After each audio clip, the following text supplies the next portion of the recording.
All right, guys, injuries from the game, just Samo with an ankle, never returned. Go ahead. What were your thoughts on Brock and what happened in the first half? Just had 3 throws you'd love to take back. They're all 3 good decisions, just a hair late on them, and when you're a hair late on stuff, you can't throw it behind them. And he threw it behind him, and all 3 guys made him pay. At halftime, you gave a lot of credit to the defense for keeping, the Carolina Panthers from scoring. What did you think of Jair Brown? Because he had a pretty strong performance throughout. He was awesome. Thought, see more on the tape, but it felt like his best game as a Niner. I think he's been playing at a high level here for a while, but those 2 picks were huge, and looked like he made a number of good tackles too. You say a hair late for Brock. Is that a byproduct of missing all the time that he did, or is it somehow related to the injury itself? No, there's no narrative to a late throw. You're just a little late, and when you do, which people are late a lot, you just can't throw behind him when you are. You got to put it in front of him, and he had a little behind him on all 3, and all 3 of those corners made him pay. You feel the need to say anything to him at halftime, or you just assume he's gonna figure it out? No, he's all right. I communicated with him throughout the game and at halftime, but nothing big. Mick's dealing with him throughout the game too, and Brock was fine. Just 3 throws you'd like to take back. Does that make you hesitant? After 3 throws and rapid succession to kind of throw the ball downfield? Yeah, you got to always. You got to think about all of it and why it's happening. It makes me a lot more hesitant if they're all bad decisions and stuff. But he was seeing it right. They were all really good decisions. He just missed the throw on them. So, I think it is a lot worse when you feel like he's not making the right decisions. Kyle, did you get any sense that Christian was more fired up about this game because it was the Panthers? Not me personally, just because I've never felt anything from Christian any week about being the most fired up you can possibly be week in and week out. So I don't feel much of a change, but anytime you play the team that drafted you, a team you were with a while, I'm sure it was a little extra special for him.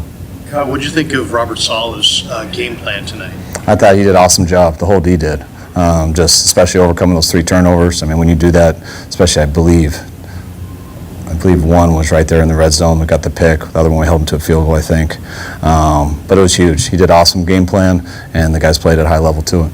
Did you feel this week that there was some carryover in confidence from the defense after their performance last week that they were able to bring it to this week? I feel like these guys have been playing a while together. Ever since losing Fred and stuff, it's been a bunch of young guys who haven't had their ops yet, and I think each week you can feel them in practice get better and better. Now, it's not always that result on Sunday or on Monday, but today it was. I thought last week it was, and we all know it was a rough 4th quarter, but these last 2 games I thought we've really improved.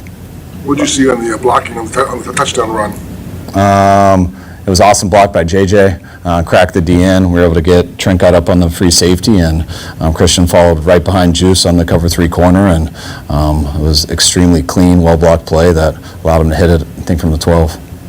Seemed to struggle to stretch the field tonight. Was there anything the Panthers did to make it a little bit more difficult? No, I thought he did stretch the field, just missed all 3 of those throws. So when you have those ops and you miss them, it's tough to get them again. Both those guys did a good job of making him pay when the ball was behind. Number 8's got some good hands, and I don't know who got the other one, but 3 good catches by those guys. How do you guys go from having a defense that's young and learning to raising the expectations for them now? What will be required down the stretch? We don't really talk about raising expectations. We just talk about trying to play as good as we can every week. I think those guys haven't got caught up in too much. They come to work every week. I really like how they've been in practice week in and week out. Had our toughest game versus the Rams about 3 weeks ago, and you would never felt that by watching how they practiced on Wednesday. It's been very consistent with these guys. They're really just locked into their jobs and trying to do the best they can.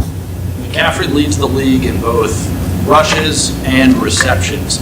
How has he been able to sort of withstand the workload and also be successful with those touches? I think he's always successful when he gets his touches. I don't think that's been any different probably since he was playing Pop Warner football, And he's always been very durable. He's been able to avoid getting a bad injury, and being able to avoid that's allowed him to keep going. And it's, he really makes our pass game go. When things aren't there, just how automatic he is on the checkdowns and stuff underneath allows us to stay on the field a lot. And I think it's one of the main reasons we have so many 10 play plus drives. When Brock threw the third pick, did you at all consider going to Matt, considering how well he'd been playing? No. There's some glue guys on defense that maybe help this group stay together as they're kind of trying to find a new identity without Fred and Nick. Yeah, I mean, it's tough to sit and say names, but it's like, I think all of guys have had a little bit part. I mean, I think Curtis Robinson, getting his first opportunity today to start at Mike linebacker, I thought was huge. But he's been around us for a while, and one of the guys people respect the most on the team. I thought Tatum's done an awesome job. He wasn't there today, but when you talk about glue guys, just the guys who show up each week and just work no matter what the circumstances are. Tig's been that way, huge. Jair, always Demo. I think Samo stepped it up big. I'm really proud of our defensive guys, so I hate to even leave any names out. I mean, there's not a guy out there that I feel hasn't been grinding and giving us his all every week. How big was the McKivitz fumble recovery, and what did you think overall of the offensive line? I thought they did a good job. I thought they protected well. I thought we run blocked well. I thought that was a hell of a play by that linebacker. I mean, you could see him sneaking behind and getting that ball from Christian, and it's just awesome when you're always running after the play, playing all the way through the whistle.